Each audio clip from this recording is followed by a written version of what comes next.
All right, 5 o'clock having arrived, we'll officially call the planning commission meeting to order. Is the meeting been properly posted and the roll been taken? Yes. Thank you.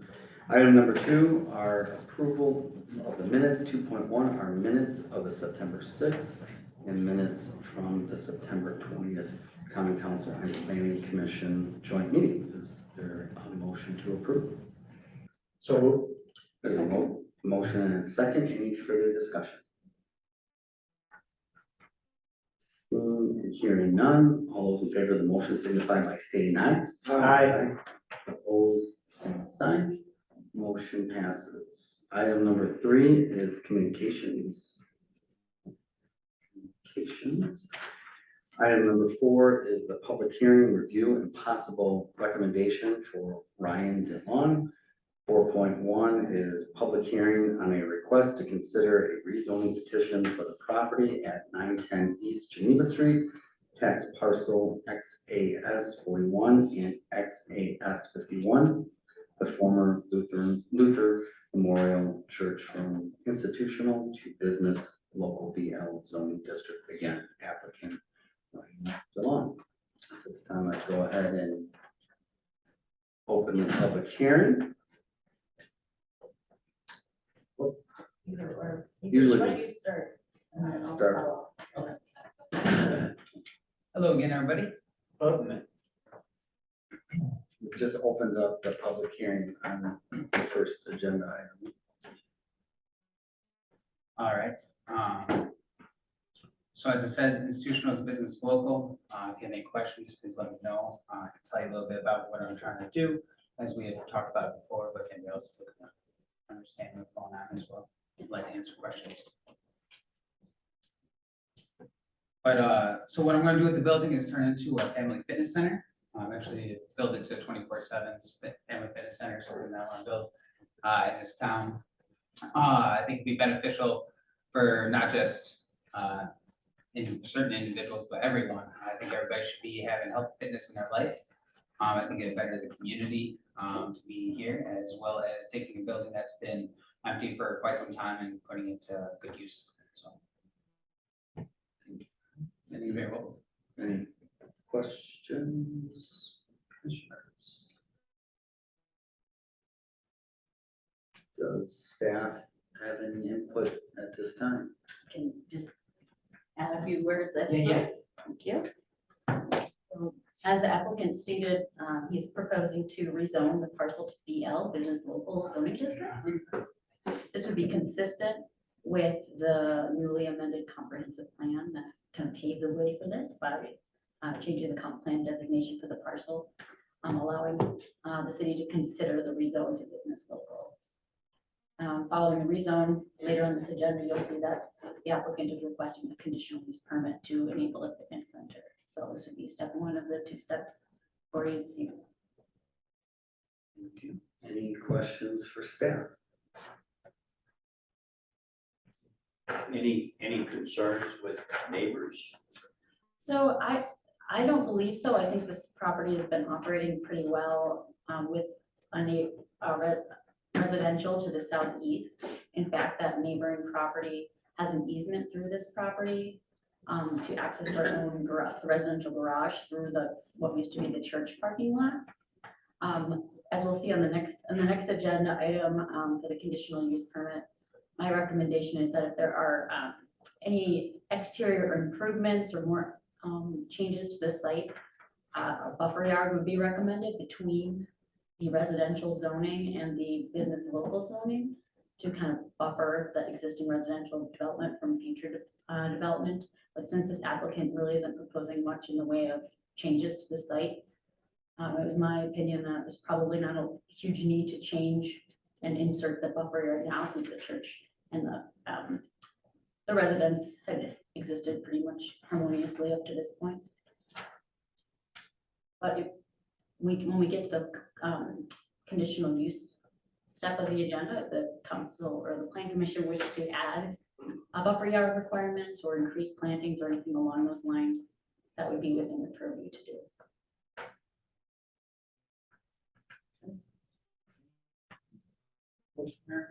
In regard to the buffer arrangement, suggestions, presumably natural buffering, bushes, shrubs, trees, that type of thing. That would be acceptable. The applicant could also elect to include like a 6-foot solid fence along the zoning district boundary as well. And a combination of plantings and fencing would be allowed as well. The code allows for a number of different options for the applicant to choose from. It seems like the fencing would be Kind of harsh. less than desirable. Mhm. Might be. That's fine. Thanks, sir. Thank you. Any other questions for staff? If not, at this time, I would ask if there's any other citizens in attendance that wish to speak on this issue at this time. Hearing none, then I would close the public hearing and move on to item number 4.2. Again, consider the rezoning petition for the property at 910 East Geneva Street. That's parcels XAS 41 and XAS 51. The former Luther Memorial Church from institutional to business local zoning district. Again, applicant Ryan Collins. Is there a motion? So moved. Second. There's a motion and a second. Any further discussion? Seeing and hearing none. All those in favor of the motion signify by stating aye. Aye. Opposed, same sign. Motion passes.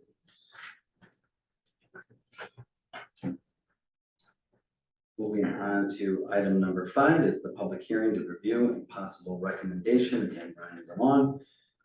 Public hearing on a request to consider a conditional use petition for the property at 910 East Geneva Street, tax parcels XAS 41 and XAS 51, the former Luther Memorial Church, to allow for an indoor commercial entertainment land use. Again, applicant Ryan Delavan. At this time, I would go ahead and open the public hearing.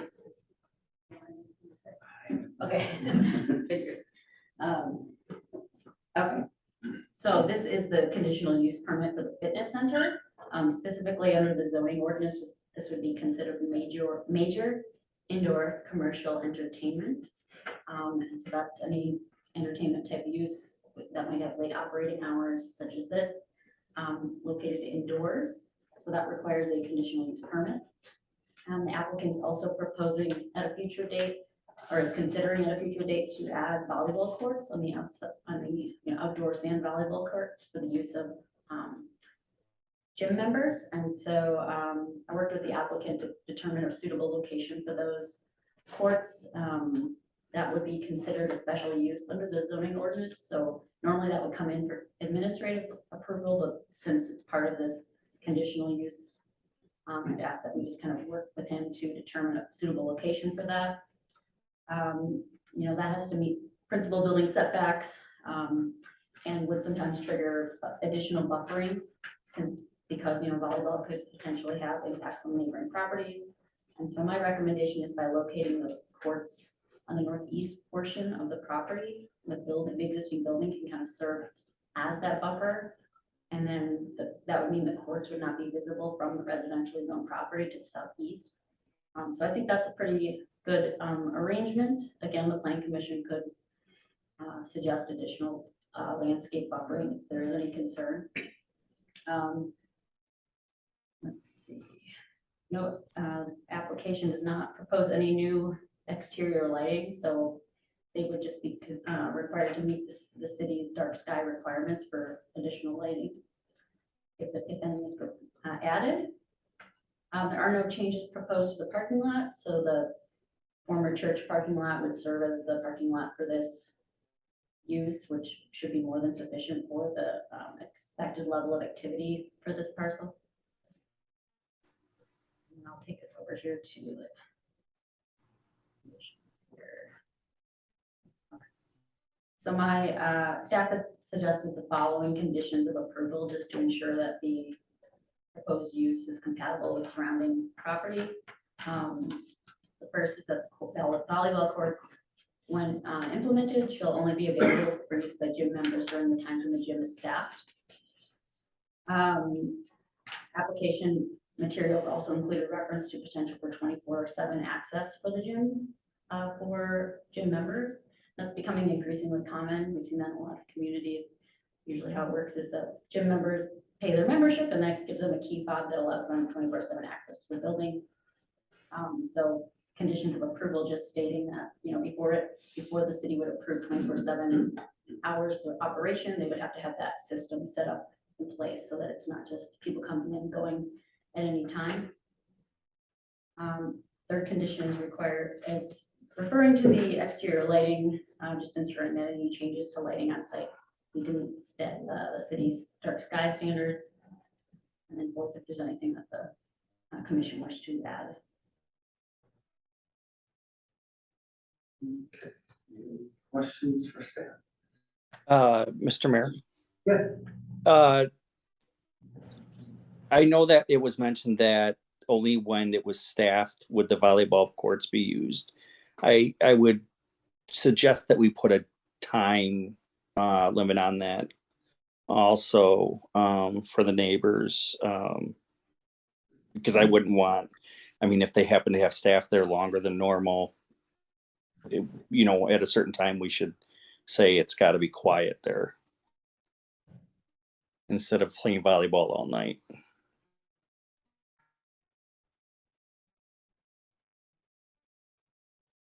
Thank you, Chris. Any other thoughts, questions? I did have one question as far as just checking on, would that be our fire inspector? Would that be another member of the staff checking to make sure that the 24/7 access meets whatever requirements the city has, or that, there's. See, that's something that you would follow? My department. Usually I'll fall.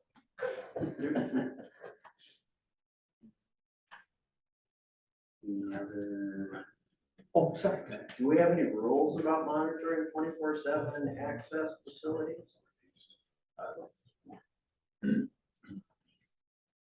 I'm not aware of any through my code, but if it was something that, if it was a part of a conditional use, and to tell you the truth, most of the time, it's more so if there's an issue, I have something to fall back on, but I don't believe that there is. That's usually the way that things are being done these days, but I don't think there's an actual ordinance or anything like that that I'm. And I should have been more specific. I meant the actual security system. Are you not so much monitoring what's going on 24/7? It's just monitoring or checking out that system that's in place. That has nothing to do with like fire so it's really not, it's kind of, if it's not working, the owner's gonna have issues with it. So it's not something that, and most of that stuff is low voltage. So it's not something that, but if it was part of the conditional use, we would make sure that they have that before that they're doing that. So from a state code standpoint, I don't believe that you could probably have someone that doesn't have FIOPs and they just use normal keys or whatever, but that's just because of the day and age and technology. And then usually with those things, they're monitoring so they know who kind of came in at a certain time, if there was vandalism or something like that. So, and I don't know, maybe Ryan, I don't know if Ryan has opinion, he probably might I can want that, elaborate, but yeah. you want me to elaborate on it more? Sure, you're welcome to. And that was one of the conditions. That's why I asked as far as, but I'll let you elaborate more. Big liability issue not having like a security system and stuff installed. So there'd be video cameras obviously to monitor 24/7, which will have like a DVR system, make sure that it's all recorded at all times, so we have access to it before future past if we ever have to refer to anything. Also for safety. And then the other thing is key fob. Access is going to be where you are attached to the key fob. So when scanning and stuff like that goes into the system and allows you to know who accesses at what time. And then you'll have that reference as well. So it kind of keeps it locked to the key. Yes. With the video monitoring, is that going to include the court outside? Yes, it'd be the court outside. Obviously, we want to make sure that's nobody's playing, if we hear that somebody's playing late at night, we wanna make sure that we're seeing, okay, who's doing this, because we wanna make sure we put a stop to that, because we don't wanna disturb the neighbors, this is gonna be a 24/7 family fitness center, but we also wanna make sure that we're taking care of the people around us as well. That's right. Yeah, absolutely. Any other questions? Yes. Just a question on the location of the court. Did you Right. say northeast or Should have been northwest? northwest. Okay, Yeah, that was thank my you. mistake. Part of my question, we got that one resolved. The other part you had indicated that, the, or the volleyball courts could be installed that would require a special application, I think you said. Is that, would that be included in what we're reviewing tonight? Or is that something the applicant would have to come back for? We would be approving it tonight.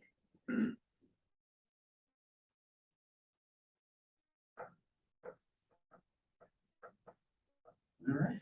Any other questions for staff? Thank you again, Ryan, for some additional input there. I would ask at this time if there's any other citizens in attendance this evening that would wish to speak on this issue before us. Hearing none, I would officially close the public hearing and move on to item number 5.2, which is consider a conditional use petition for the property at 910 East Geneva Street, tax parcels XAS 41 and XAS 51, the former Lutheran Memorial Church, to allow for an indoor commercial entertainment land use applicant. Delavan. Mr. Mayor. Oh, go ahead. I was gonna say, so moved. Second. There's a motion and a second. Any further discussion? I would just say, I know Chrissy brought up, is that something that you want to officially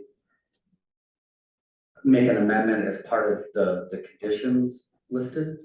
I'm okay.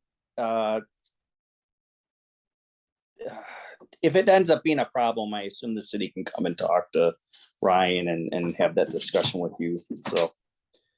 Okay, just wanted to be clear. Thanks. Any other? Yeah. Does the motion and second include the recommended conditions of approval as stated by the advisor? The 4 items that meant to be included in the motion.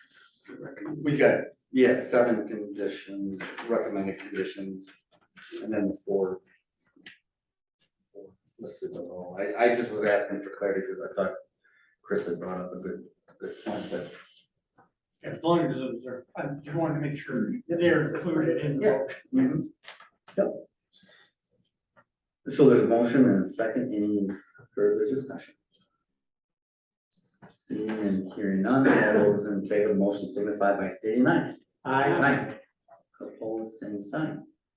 Motion passes. With that, Here. whatever. Item number 6, which is the public hearing to review and possible recommendation of the Delavan United Methodist Church. At this time, I will officially open the public hearing. Any staff want to get it started? Or- Sure. All right. So this is a conditional use permit application for a more permanent location for a men's homeless shelter at Delavan United Methodist Church. This also is a group development because the church use is, of course, another principal use taking place on the site. And so whenever we have 2 principal uses on a site, we run it through the conditional use process so that we can ensure both principal uses are compatible. I'm sure the applicant can provide some more history on the shelter and its different locations over the years, but this would be a one single fixed location operating for 6 months or 100 days per year that would provide shelter for folks just in one location instead of rotating among different churches. So the church property is located in the institutional zoning district. There's properties to the northeast, east, and south that are zoned residential, single family. And then, of course, Phoenix Park is across the street, that's zoned park and recreation, and then this building is to the north, also zoned institutional. As I mentioned, the shelter is considered an institutional residential land use, which requires a conditional use permit. Basically, the facility is intended to operate nights and weekends. And they've attached their operating plan that kind of explains the details of how they would operate. Bring us to the conditions. We've got a number of different conditions included just to ensure that this continues to be a good neighbor to, the residences to the east. A key one that I wanted to bring your attention to is that we are framing this as what we call a limited conditional use permit. It shouldn't be an issue in this case, I don't think, but the idea is that it's specifically limited to this specific operator. So in the unlikely event that the operator would change, they need to come in for a separate conditional use permit. It's just something like uses such as this, it's really often depends on who's operating it. Is a factor in how well it works usually. So that's something that we like to include for uses like this. Another key, I won't read them all to you, but another key condition of approval that we've included is that they are limited to 100 days per calendar year because there are different building and fire code requirements that would kick in above that. And so should the shelter wish to go year round or longer than 180 days, they need to come in to have the conditional use permit amended so we can ensure that those additional requirements are met.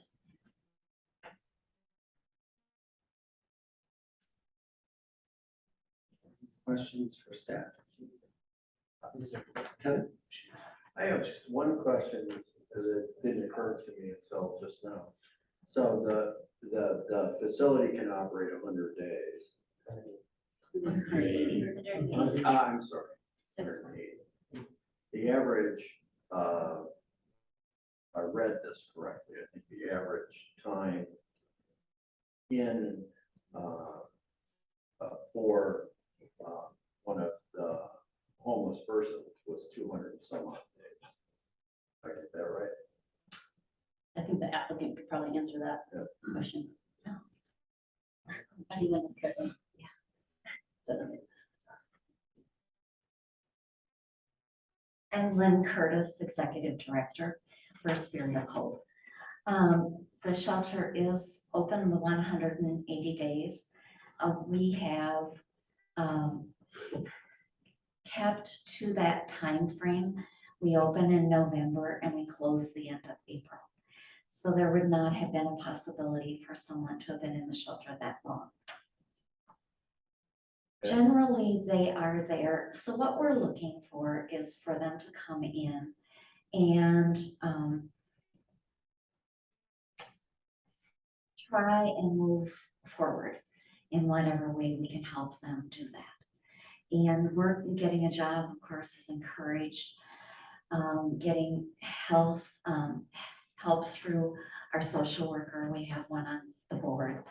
Now working with pastor also. And as long as they work within the system per se, we'll call it, then they're allowed to stay that longer length of time.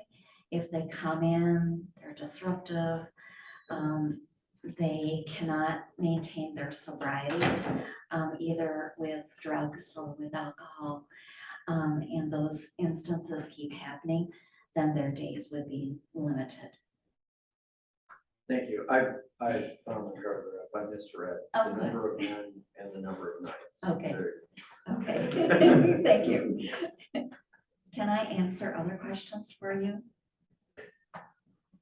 I have a couple of questions. Mhm. I have some limited experience with homeless shelters Okay. over in Racine, and I'm curious, how long have you worked with the homeless, or have you been working with homeless shelters before in the capacity of oversight and management?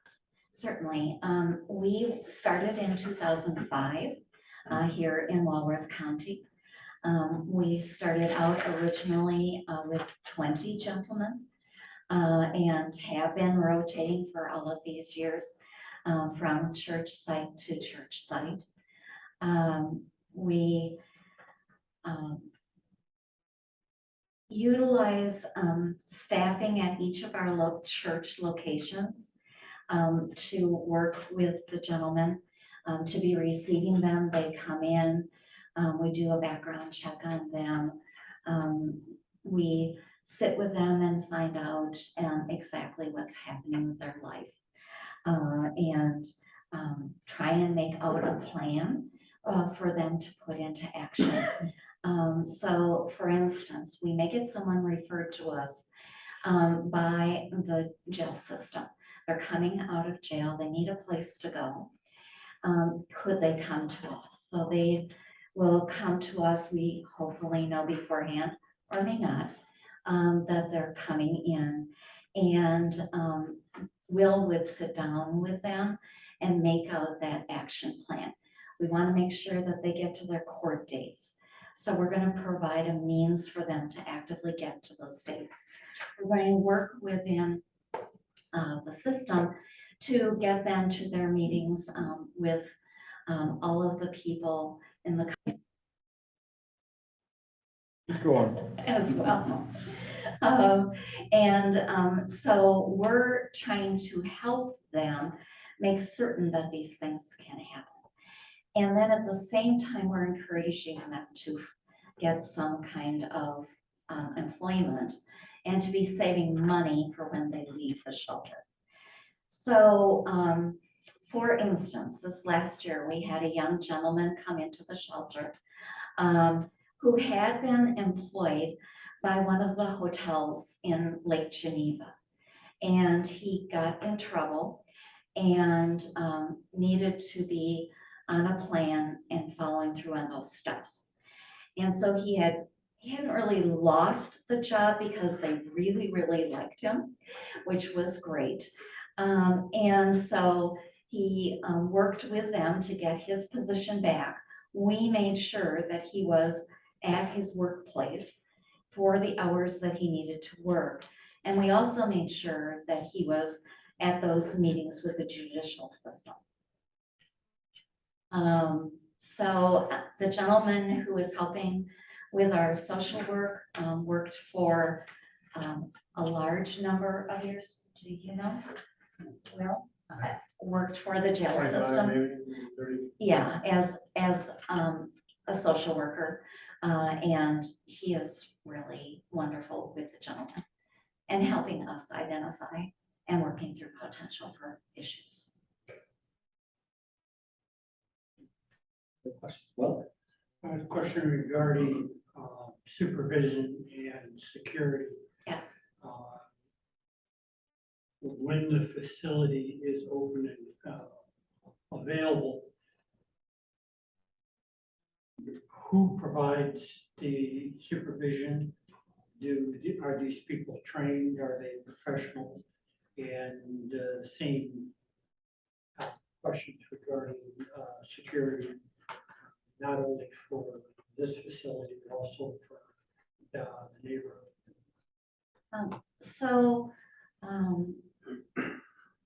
We, over the last 5 years, we have had 2 gentlemen who were on-site supervisors. So they were there with the gentlemen during those hours that we were open.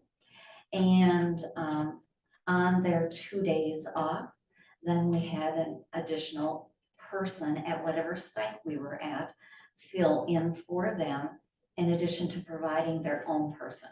So what I'm saying is 7 days in a week, we had an on-site supervisor who was working 5 of those days, paid for by the shelter. And then the site that they were at was providing a person for 7 days a week to act as part of that security team, as well as the on-site team. There is always someone there. There are 2 gentlemen there over the evening hours when they're sleeping, in case we have something happen. And those happenings have generally been health related. And we had COVID going through, we have colds every year. The gentlemen are coming in, they've been on the streets, they've been living in the woods, they're not in the best health. So they may have something come up, heart issues, any kinds of things. We will call an ambulance, and we have one person that stays behind to continue supervising and a person to go with the gentleman to the hospital. This year, we were able to get a grant to add a second paid on-site supervisor. So we will have 2 paid positions. And those individuals will be able to switch off, because 180 days where you're working 5 days in a row doing overnight work can be very taxing. So having 2 individuals that can either work every other week or, come up with a schedule that works best for them to be there helps maintain their health as well.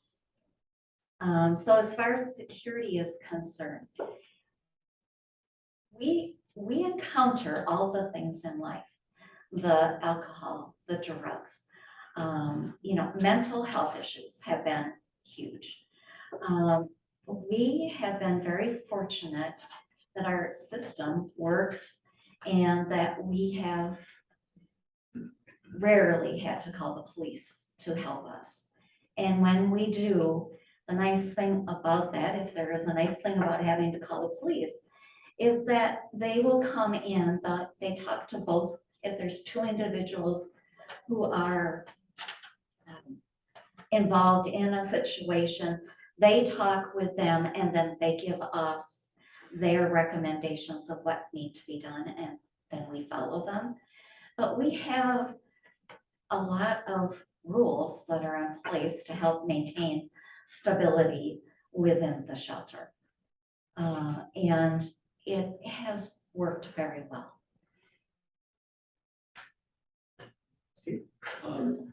Just wondered if you have any connections with employment for the people that are in the shelter to kind of help them?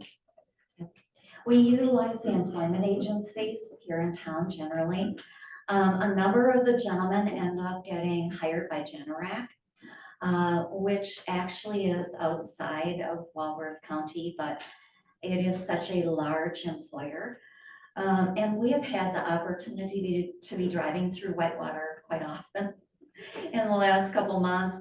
They have so many jobs available at really good salaries that, we really encourage them to go there and look. And then we try to utilize wall to wall, but everyone has been impacted by the pandemic. And even wall to wall has not been able to fulfill what they used to be able to do. So generally we have volunteers who step up and help us get the gentleman there. Or if they have their own cars, they're driving those or they're helping shuttle people. I have a couple of questions. This is for only adult males. Correct. Do we not have female homeless? We do. And when this shelter was started, men were underserved. Okay. And that was why this shelter became a men's shelter. And certainly we do need things for females as well and with children. When we get calls for that, we recommend that they touch base with TLC in Burlington, which is a women's shelter. And there are a number of places in Janesville as well that women can go to. Isn't there a new shelter going into Elkhorn too, right across from the courthouse? And where the old Aurora Clinic used to be? I think it's a That's the women's shelter. domestic. Oh, it's primarily domestic. Yes, it is. Yes, yes. I have heard rumors that East Troy was going to try and do something. And the churches in East Troy have been really supportive of us throughout, especially through the pandemic and with helping us with assistance for funding. And I think that would be a really good fit for them, to be able to do that because they refer to us quite regularly. The follow-up for that was, your operating hours will be 9 PM to 9 AM. And in my experience, at that point, the residents are expected to go out and be part of the society, find work, things like that. It's Okay. provided for sleeping purposes mainly. Late night meal, sleep overnight, get up in the morning, get ready for the day, and then try and move on with life. That's been my experience with dealing with homeless shelters and how they've operated. But from what you're describing, it sounds like you're going to be providing more support during the day. Is that correct? So we are actually open from 5 PM until 9 AM. Right. And we would love to be able to do that, to offer daytime services, but first we need a place. Because it is not effective to even try, and we have tried every year, to be doing daytime services if you don't have a solid place where you're at every week. So that we could call on Elkhorn at a bank and see if they can come in and help us, with managing the gentleman's money, that they can help them learn how to do a checking account, how to put aside money, those kinds of things. So yes, we would like to be doing that. Our hours have been set by the library systems. And so we were fortunate, we were able to rent a house for one season. We only were able to take 6 gentlemen, and we were 24/7 because there was no daytime shelters or no daytime services available. But both Delavan and Elkhorn, and additionally Walworth, as well as Fontana and Lake Geneva, have library systems that have readily worked with us and have continued to over these years. So they also provide access during the daytimes.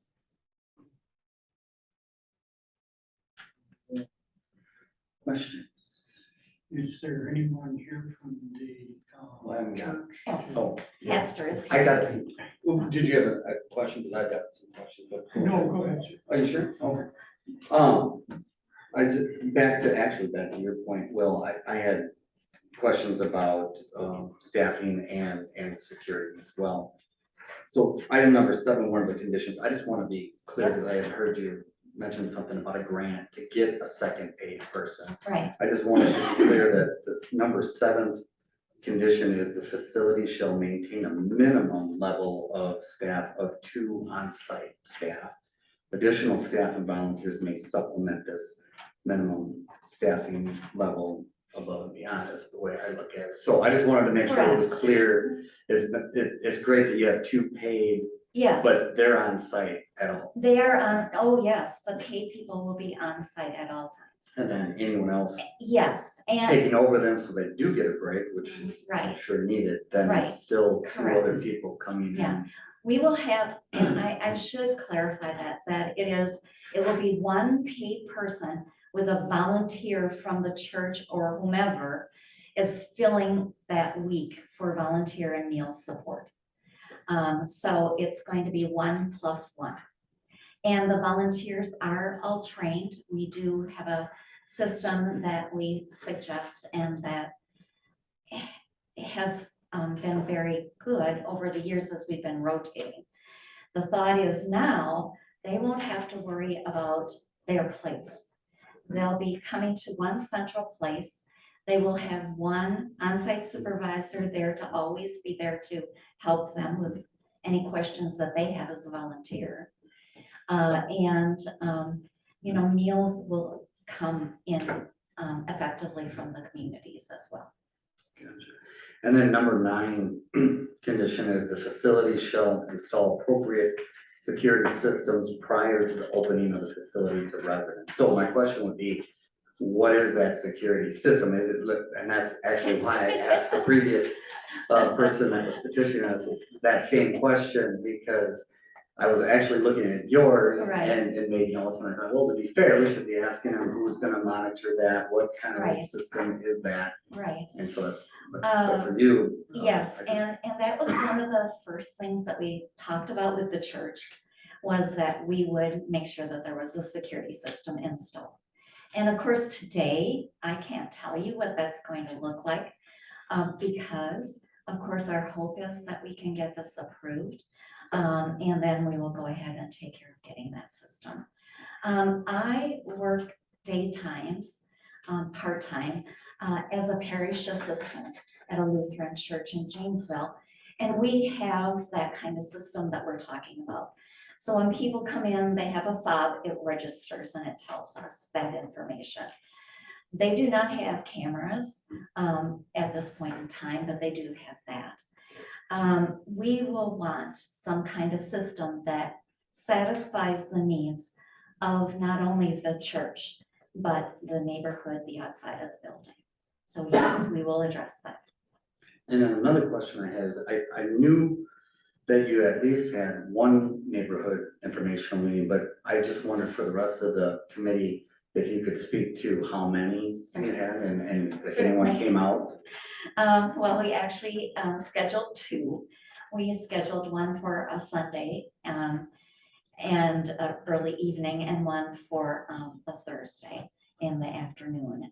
We did not have anyone come. We sent out 125 letters around the area of the church.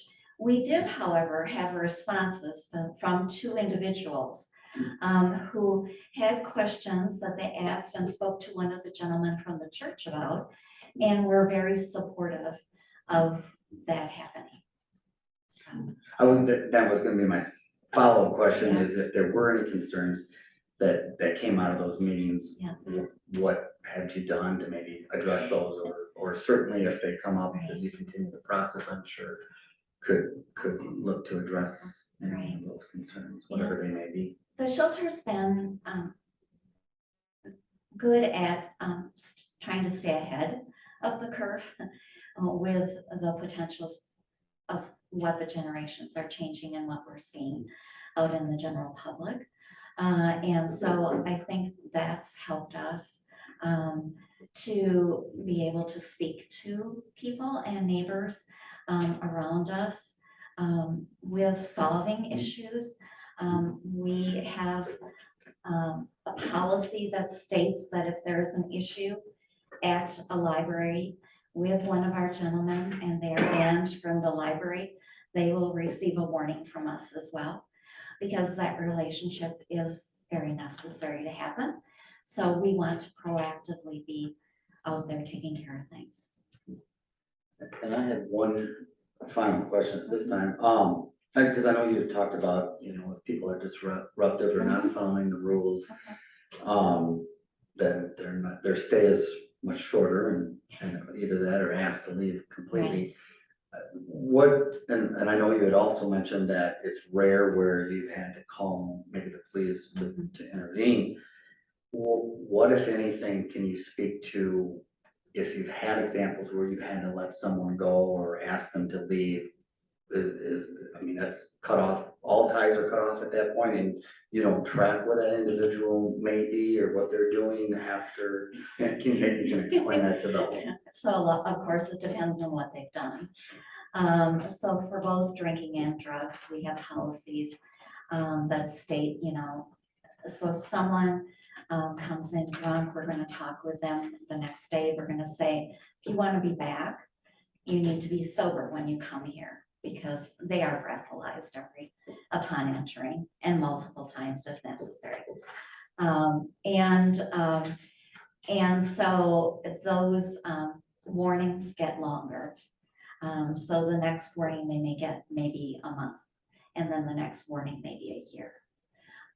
So that's generally how we deal with them. We do written warnings that are determined pretty much by kind of board consensus with Will, with Ron, weighing in on that, with the church weighing in, so things aren't occurring in the church as well.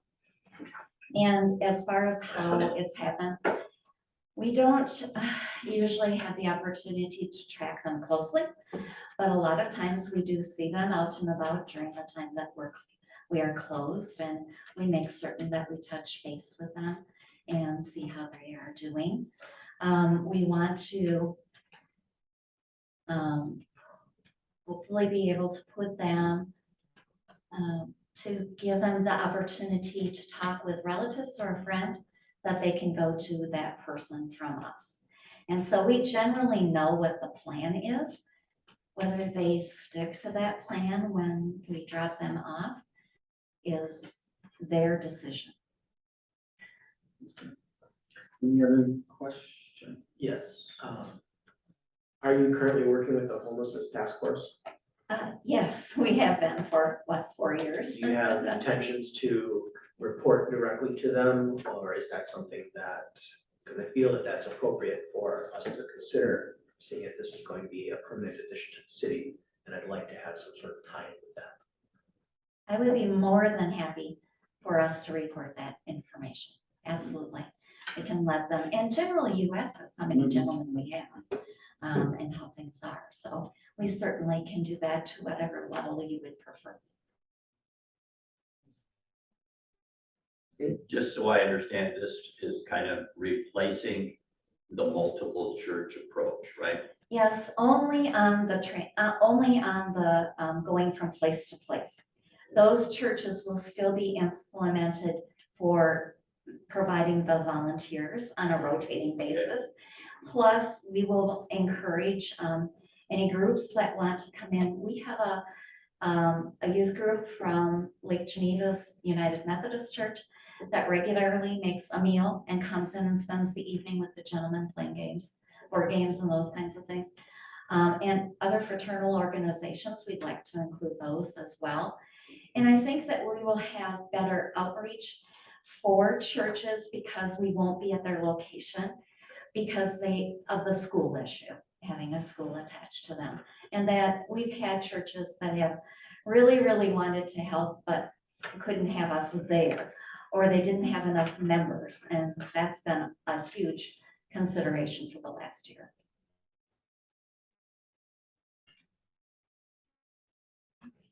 Any other questions for staff? Thank you. At this time, I would ask if there's any other citizens here that wish to speak on this issue.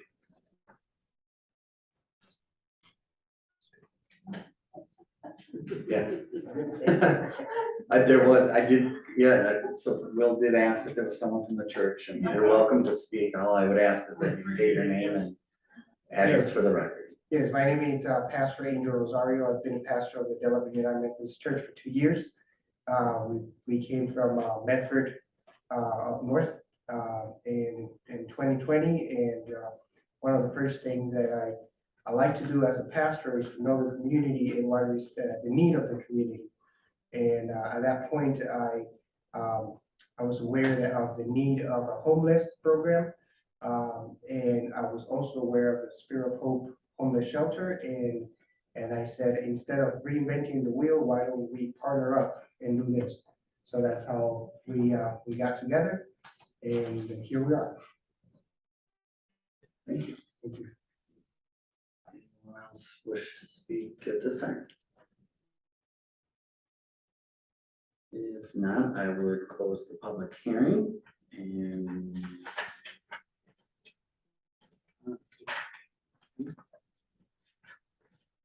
item 6.2, which is consider a conditional use petition for the property at 213 South 2nd Street, tax parcel XOP 184, the Delavan United Methodist Church to allow for an institutional residential land use and a group development land use applicant, Delavan United Methodist Church. So moved. There's a motion. Is there a second? Second. There's a motion and a second. Any further discussion? I'd like to make a motion to include the additional requirement to make monthly reports to the homelessness task force. So amended as a condition. Yes. No objection. Oh, everyone clear on the additional amendment and the motion? You might want to just note that the homeless task force doesn't meet every month, but they do give regular reports. That's fine, that would be acceptable. All right.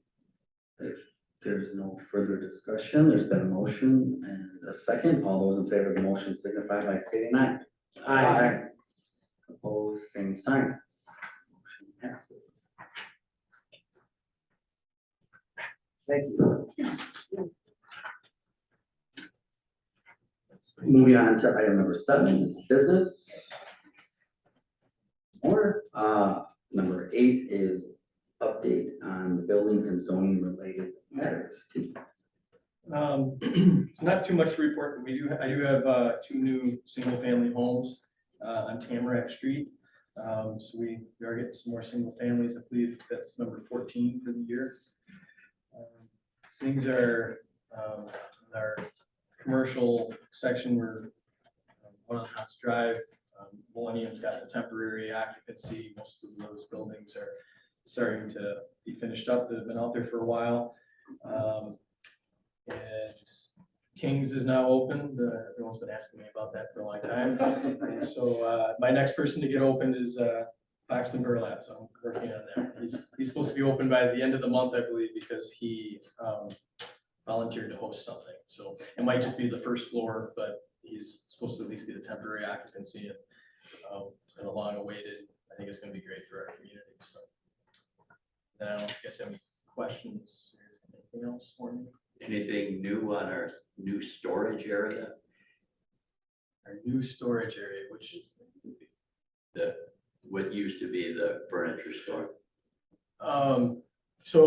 That's with Scott Cresswell. So I know he did come to a meeting here, and actually, I believe maybe he's having some drawings drawn up or something, but we have not received anything from him since that meeting. So in the past, he's kind of really excited to do stuff, and then at least in the past, but he's usually come back, but usually not as quick as he would. Usually takes some time. How about the restaurant on the corner? So they have the approval from the common council. I believe you're referring to the old Perkins. Yeah. They're supposed to be tearing that building down and putting up a Qdoba and a Noodles and Company. So they have all of the zoning. I haven't heard anything from them since then, but I haven't heard anything different to say that they're not going to be doing that. Anything for Myers? I've not heard anything from Myers. They would probably contact Ryan before they would contact me. But no. And I believe they've got 1 year left, somewhere right in there where they would have to come back, and we could extend it. Do we have a process by which we send them a notice that says you have 1 year remaining? Yeah. Have we sent the letter? Nope, not up to the 1 year yet. Yeah, it's getting close though. Jerry keeps us organized. If I recall, they make their decisions in the fall. Right. So it may be of use to send it a bit early. That would give us the capacity to extend or, Well, they'll own the property that they bought. So. Right. I wasn't personally here when that happened, but I believe it, the common council would have, they would be able to extend it if they want to. I don't believe that it's an automatic extension. Right. Up to the council. Yeah, it would be up to the council, so. And I know I've reached out to him too. I've yet to hear anything back. Right. My understanding too is generally they only do one facility a year, so. That's what I've heard, yeah. Yeah. Any other questions for Keith? All right, thank you. And if there's no further business, I would entertain a motion to adjourn. So we second discussion, all in favor of the motion. Signify by stating aye. Aye. Thanks, everyone.